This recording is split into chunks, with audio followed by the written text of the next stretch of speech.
지난 한 주간 동안 고맙습니다, 감사합니다 라는 말을 많이 하셨습니까? 네, 감사합니다. 숙제를 내드렸는데 열심히 해주셔서 감사합니다. 우리의 말이 곧 우리의 삶입니다. 그래서 우리가 지난 한 주간 동안 어떠한 말을 했느냐가 우리가 어떠한 삶을 살았는지를 보여주는 것이죠. 오늘은 사랑의 천국방언 두 번째 말인 미안합니다, 죄송합니다 라는 말을 나누려고 합니다. 여러분, 고맙습니다, 감사합니다 하는 말과 미안합니다, 죄송합니다 라는 말 중에 어떤 말이 더 하기 힘들까요? 네, 미안합니다, 죄송합니다 하는 말이 더 하기 힘듭니다. 왜 그럴까요? 고맙습니다, 감사합니다 라는 말은 하면 기분 좋잖아요. 그리고 뭔가 나도 고상해 보이고 또 젠틀해 보이고 매너 있어 보이고, 또 그런 얘기할 때마다 또 서로가 기분 좋아지죠. 하지만 미안합니다, 죄송합니다 라는 말은 자신의 잘못을 인정하는 말이기 때문에 썩 기분이 좋지 않을 수가 있습니다. 사람은 누구나 자신의 잘못을 숨기려고 합니다. 자신의 잘못을 잘 인정하지 않으려고 하죠. 어떤 초등학교 선생님이 이런 말을 해요. 아이들을 가르치다 보면은 아이들이 잘못을 하잖아요. 그러면은 너 이거 잘못했지? 라고 얘기하면 10에 9의 아이들이 뭐라고 말을 하냐면 쟤도 그랬는데요? 아니, 자기가 잘못했으면 해야 되는데 쟤도 그랬는데요? 나만 갖고 그래요? 이제 이렇게 나오는 거예요. 합리화를 하고 변명을 하는 거죠. 왜 그럴까요? 여러분, 그것이 죄의 본성입니다. 하나님께서 아담에게 선악을 알게 한 나무의 과실을 먹지 말아라 라고 말씀하셨습니다. 하지만 아담은 아내 하와가 준 선악을 알게 한 나무의 과실을 먹었죠. 하나님께서 이렇게 아담에게 질문합니다. 아담아, 내가 먹지 말라는 선악을 알게 하는 나무의 과실을 왜 먹었니? 그럼 어떻게 대답을 해야 돼요? 하나님, 죄송합니다, 잘못했습니다, 이래야 되잖아요. 그런데 아담은 뭐라고 대답합니까?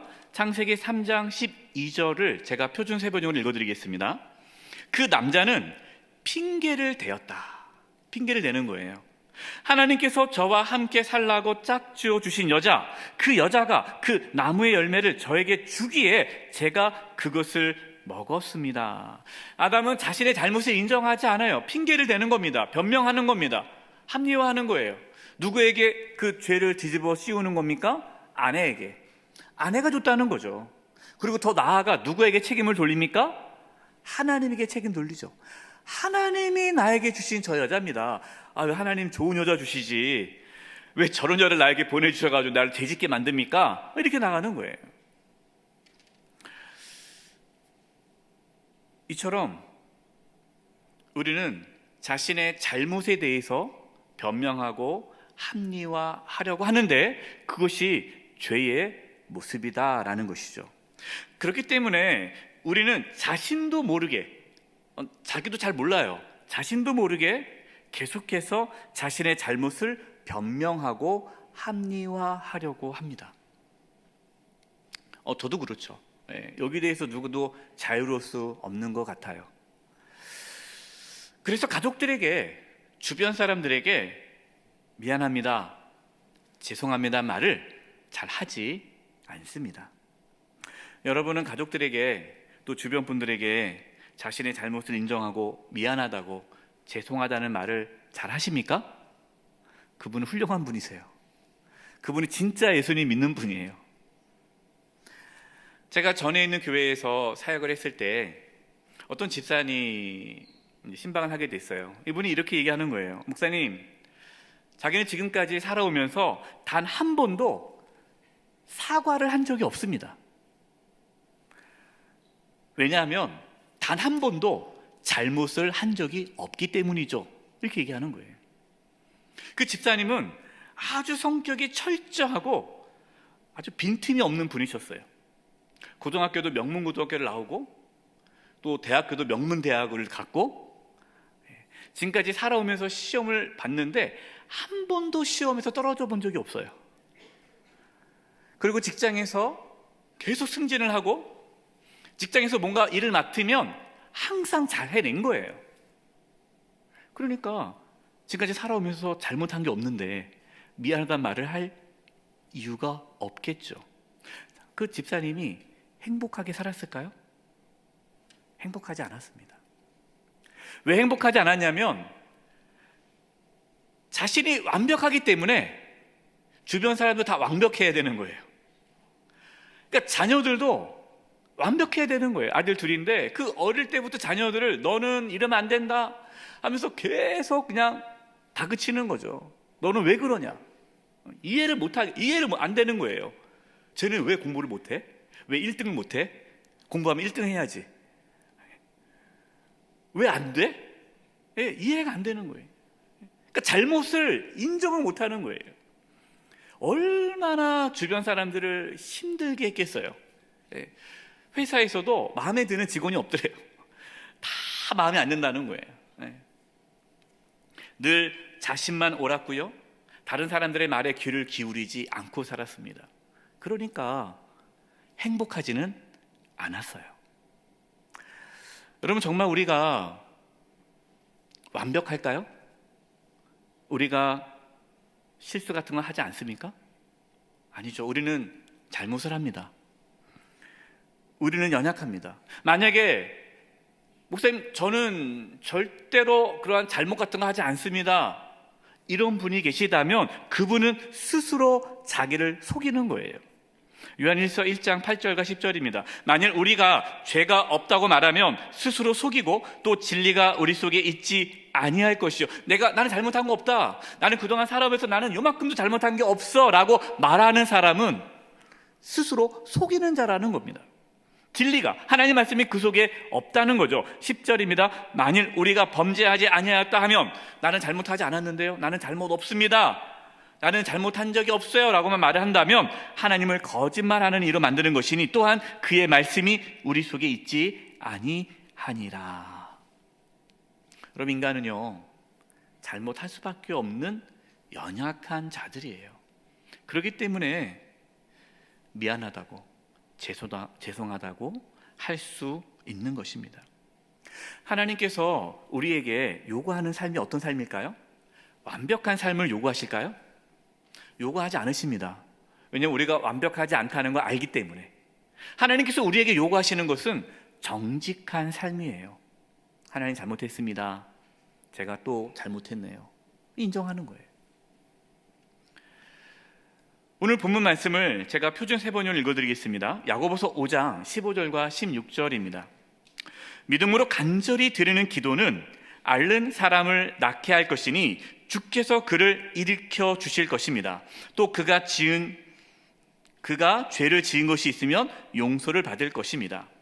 그러므로 여러분은 서로 죄를 자백하고 서로를 위해 기도하십시오. 그래서 여러분이 나음을 받게 하십시오. 의인의 간절히 비는 기도는 큰 효력을 냅니다.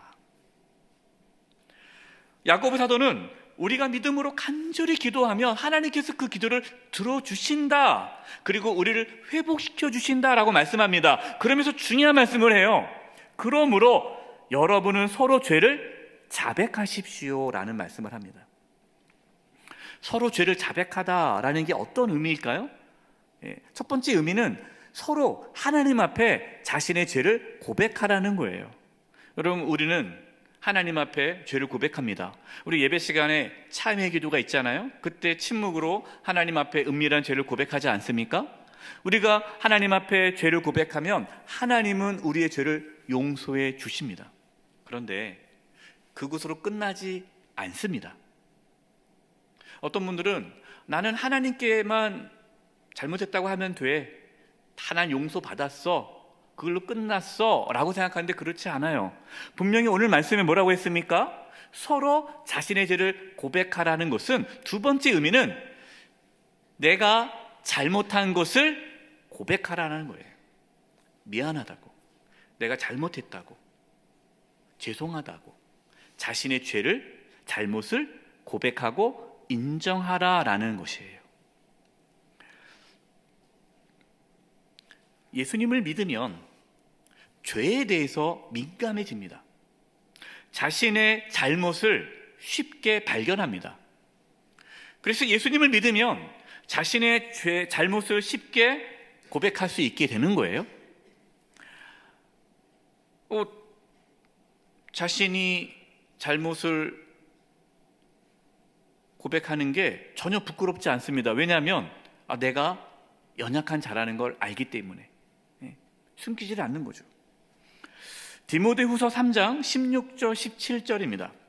모든 성경은 하나님의 감동으로 된 것으로 교훈과 책망과 바르게 함과 의로 교육하기 유익하니 이는 하나님의 사람으로 온전하게 하며 모든 선한 일을 행할 능력을 갖추게 하려 함이라.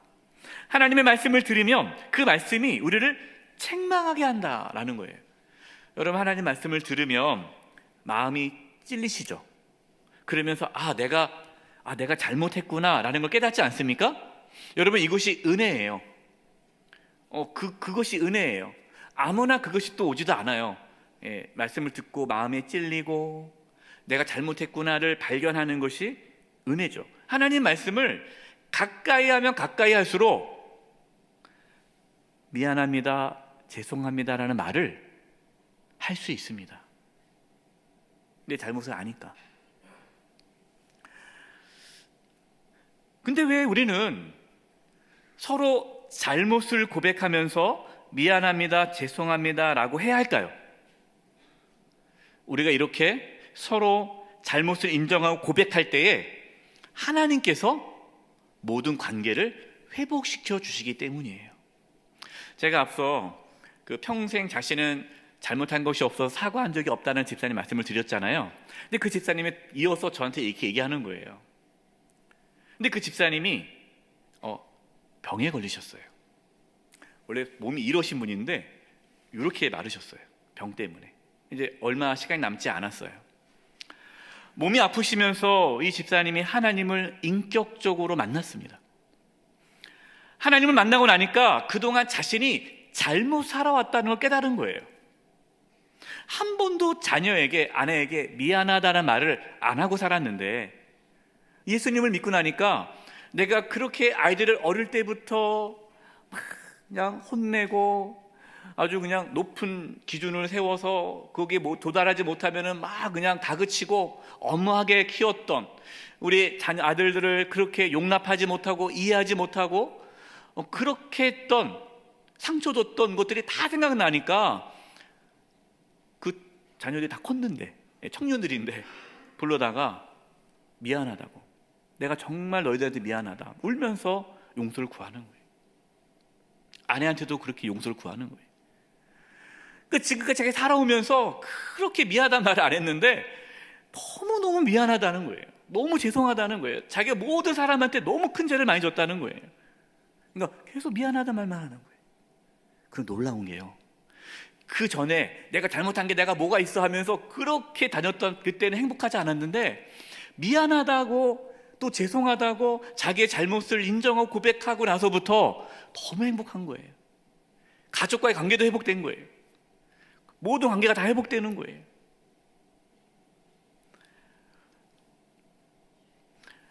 저도 그 경험을 했어요. 이게 목회자들이 뭐 다른 아닙니다. 또 일반화할 수 없고요.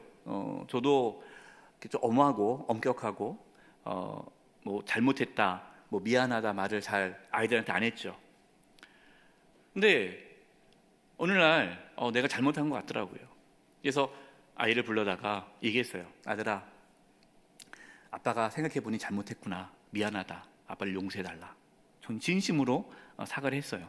처음으로. 그랬더니 이 아이가 깜짝 놀라는 거예요. 그러면서 저는 그 말이 잊어지지가 않아요. 아빠 고마워요. 고맙다는 거예요.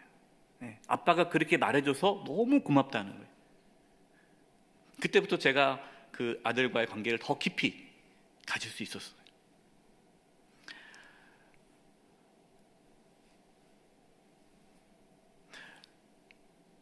여러분, 우리의 가정이, 우리가 속한 공동체에 왜 어려움이 있을까요?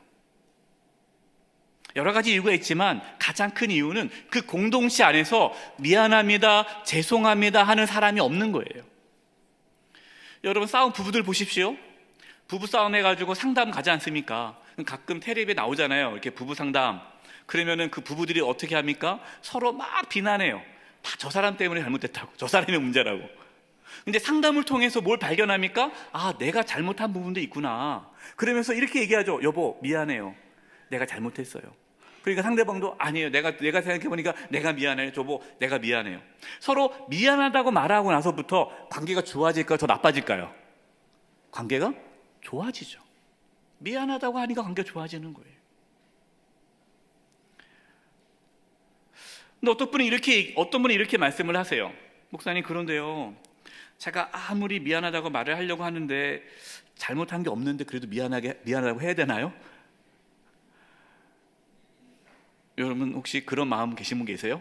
아, 목사님이 또 집에 가서 미안하다고 얘기해야 된다는데 내가 아무리 생각해도 내가 미안한 건 없는데 그래도 해야 되나? 예. 마태복음 5장 23절 24절 말씀 보면 이런 말씀을 예수님께서 하십니다.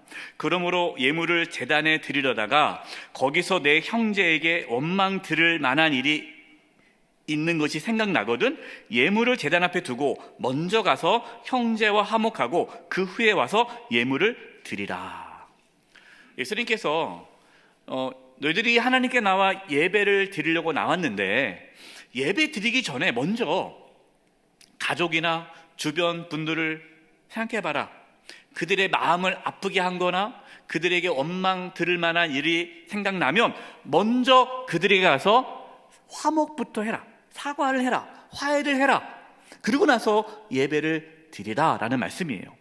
여러분, 이 말씀에 여기서 우리가 놓치지 말아야 할 것은 무엇이냐면 여기서 중요한 것은 내가 잘했냐 잘못했냐 그게 중요하지 않아요. 뭐가 중요합니까? 상대방이 마음이 상했냐 안 상했냐는 거예요. 때로는 여러분, 우리가 잘못하지 않았어요. 그래도 상대방에게 원망을 들을 수 있습니다. 내가 전혀 잘못하지 않았어요. 근데 상대방이 오해하거나 또 여러 가지 상황상 그냥 원망을 들을 수도 있죠. 그럼 어떻게 해야 될까요? 그 사람이 말이야 속이 좁아가지고 말이야 그렇게 왜 그렇게 이해해? 그거 안 되는 거죠. 우리가 미안하다고 죄송하다고 말하는 것은 어쨌든 나로 인해서 상대방이 마음이 아프니까 힘드니까 그것에 대해서 미안하다고 죄송하다고 하는 거예요. 그래서 여러분, 잘잘못을 따지지 말고 먼저 상대방에게 미안합니다, 죄송합니다 말을 하는 게 옳은 거죠. 어떤 분들은 내가 잘못한 것이 없는데 내가 왜 가서 사과를 해야 돼? 그래서 자꾸만 잘잘못 따지려고 합니다. 따져가지고 내가 잘못한 게 확실하면 내가 사과할게. 그게 아니에요. 물론 여러분, 우리는 옳고 그름을 분명히 할 때도 있습니다. 또 이런 분들도 있어요. 무조건 잘못했다고 말하는 분도 있어요. 그래서 하나님께 알았어 미안해 내가 잘못했어 이제 그만해. 내가 잘못했다니까. 됐지? 더 기분 나쁘죠. 그럼 그러죠. 뭘 잘못했는데? 몰라요, 뭘 잘못했는지. 그냥 내가 미안하다니까. 그 미안한 게 아니죠. 진심으로 미안해야죠. 모를 수도 있어요, 내가 뭘 잘못했는지. 진짜 몰라요. 특히 여러분, 우리 여성분, 남자분들은 모릅니다. 몰라요. 말해주지 않으면 몰라요.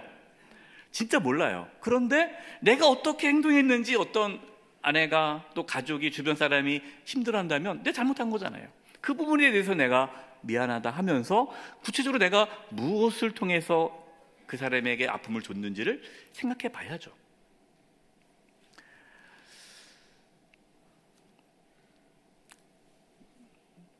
여러분, 우리가 진심으로 미안하다고 죄송하다고 사과를 하면 관계는 회복됩니다.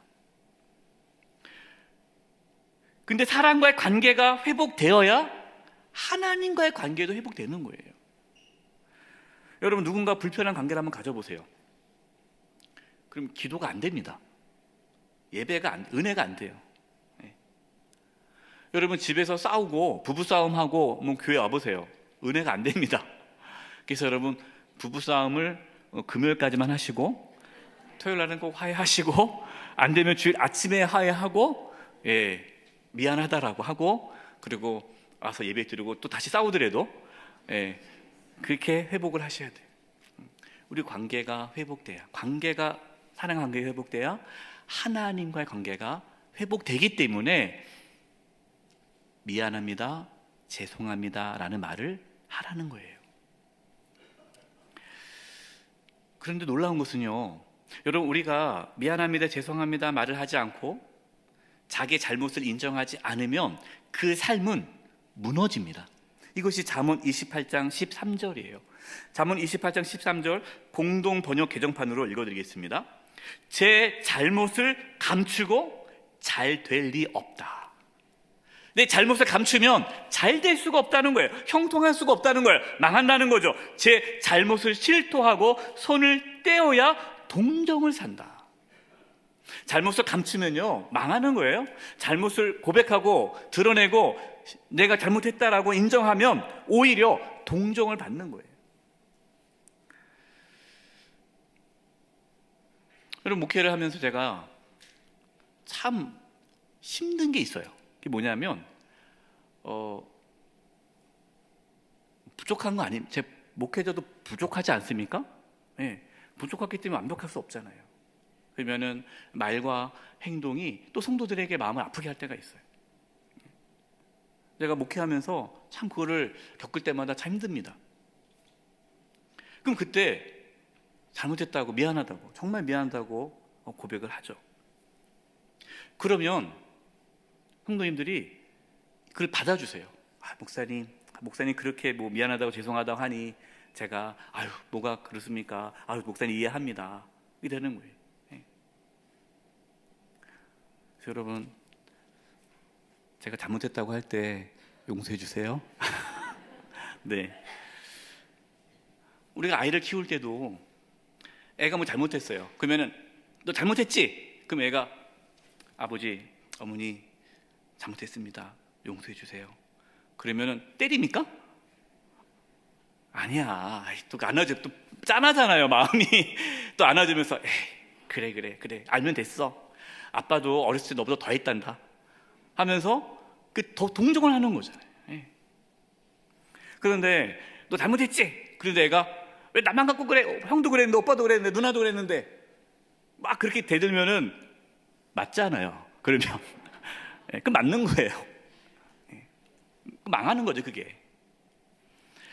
여러분, 앞서 말씀드린 대로 사람은 완벽하지 않습니다. 누구나 실수할 수 있습니다. 잘못할 수 있습니다. 여러분, 또 이것을 또 합리화하면 안 돼요. 또 가지고 오늘 말씀 듣고 집에 가서 이제 잘못을 자신의 합리화를 또 하면 안 돼요. 나는 원래 잘못할 수 있지, 이렇게 하면 안 돼요. 우리는 잘못하면 안 되죠. 그러나 어쩔 수 없이 또 실수할 수 있기 때문에 미안하다고, 죄송하다고 사과를 하는 거예요. 여러분, 한번 생각해 볼까요? 왜 우리는 그렇게 잘못을 하고도 왜 변명하고 회피하고 감출까요? 아까 말씀드렸듯이 그것이 죄의 본성인데, 그 죄의 본성 중에 무엇입니까? 그것이 교만이에요. 교만. 잠언 28장 14절입니다. 제가 한번 읽어드릴 텐데요, 이건 앞에 어떤 말씀이 있냐면, 제 잘못을 감추면 잘 될 리가 없다, 제 잘못을 실토하고 손을 떼어야 동정을 산다라는 말씀과 이어지는 말씀입니다. 그러니까 자기 잘못을 인정하라는 거예요. 그리고 14절에는 늘 조심하여 살아가는 사람은 복받지만, 여기서 조심하여 살아가는 사람은 누굽니까? 자기의 잘못을 인정하고 고백하는 사람이에요. 그 사람은 복을 받아요. 그런데 콧대가 센 사람은 망하고 만다. 콧대가 세요. 여러분, 콧대가 센 사람이 어떤 사람이에요? 콧대 센 사람 보셨습니까? 콧대가 높은 사람, 자존심이 강한 사람, 교만한 사람, 이런 사람은 절대로 자기의 잘못을 인정하지 않습니다. 자존심이 허락하지 않아요. 그런데 여러분, 그것은요 열등감입니다. 열등감. 자기의 잘못을 드러내지 않고 인정하지 않는 사람은요 열등감이 많은 사람이에요. 열등감이 많은 사람은 자존감이 낮습니다. 자존감이 낮은 사람은요 자신이 잘못했다고 인정하는 순간 내가 형편없는 사람처럼 느껴져요. 그래서 절대로 잘못했다는 말을 안 해요. 이게 열등감이 있고 자존감이 낮은 사람이에요. 그런데 자존감이 높은 사람은 어떻습니까? 자존감이 높고 열등감이 없는 사람은요, 잘못했다고 얘기해도 그것이 나의 가치를 정하지 않기 때문에 잘못했다 말을 할 수가 있는 거예요. 그래서 여러분, 자존감이 높은 아이들은요, 잘못을 금방 인정합니다. 자존감이 낮은 아이들은요, 변명하고 절대로 잘못했다는 말을 안 해요. 여러분, 우리는 누굽니까? 우리는 하나님의 자녀예요. 우리는 존귀한 자입니다. 하나님의 자녀이기 때문에 우리가 실수하고 잘못을 해도 우리는 여전히 하나님의 자녀라는 그 존귀함을 잃지 않아요. 그렇기 때문에 우리는 잘못해도 잘못할 수 있다라는 말을 할 수가 있는 것이죠. 온전한 신앙이 깊어지면 깊어질수록 자존감이 높아집니다. 자존감. 그러지만 겸손해집니다. 그래서 쉽게 자신의 잘못을 인정하게 되는 거예요. 갈라디아서 2장 11절에 이 말씀이 있습니다. 게바가 안디옥에 이르렀을 때, 이 게바가 누구냐면 베드로예요. 베드로가 안디옥에 이르렀을 때 책만 받을 일이 있기로, 내는 바울입니다. 바울이 베드로를 대면하여 책망하였노라. 베드로는요, 바울보다 10살 많습니다. 연상이에요. 그리고 베드로는 예수님의 수제자잖아요. 그리고 사도들 중에도 대표 사도예요. 또 베드로가 바울을 키웠습니다. 예. 그래서 베드로가 바울을 잘 이렇게 도와줘서 바울이 사도로서 이렇게 일을 할 수 있게끔 만들어준 큰 역할을 한 사람이 베드로예요. 그러니까 바울과 베드로는 엄청난 차이가 나는 거죠. 그런데 베드로가 잘못을 했습니다. 그 잘못을 많은 사람들 앞에서 공개적으로 잘못을 지적하는 거예요. 베드로 사도님, 그 잘못된 거 아닙니까? 망신당한 거죠, 망신. 그때 베드로가 어땠을까요? 기분 나빠가지고 다시는 바울과 함께하지 아니하더라, 그렇게 말씀했을까요? 아니요. 잘못을 인정했어요. 내가 잘못했다. 사과를 하는 거예요. 다시는 그러지 않겠다. 그러면서 남은 평생 바울과 동역자로서 베드로가 귀한 일을 계속합니다.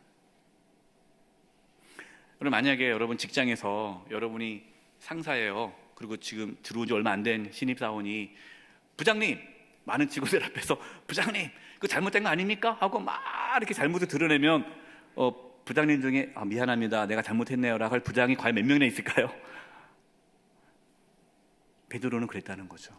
여러분, 그것이 신앙이에요. 신앙. 이제 말씀을 마무리하겠습니다. 미안합니다, 죄송합니다 라는 말은요, 신앙이 성숙해야 할 수 있는 말입니다. 신앙이 성숙할수록 자신의 연약함을 깨닫게 됩니다. 자신이 죄인임을 알기에 자신이 잘못할 수 있다는 것도 받아들일 수가 있는 것이죠. 여러분, 신앙이 성숙하면 자신이 잘못하지 않았어도 상대방이 자신의 말과 행동으로 인하여 기분이 상하였다면 미안하다고 말할 수 있습니다. 오늘 사랑의 천국방언 두 번째 말인 미안합니다, 죄송합니다 라는 말을 나눴습니다.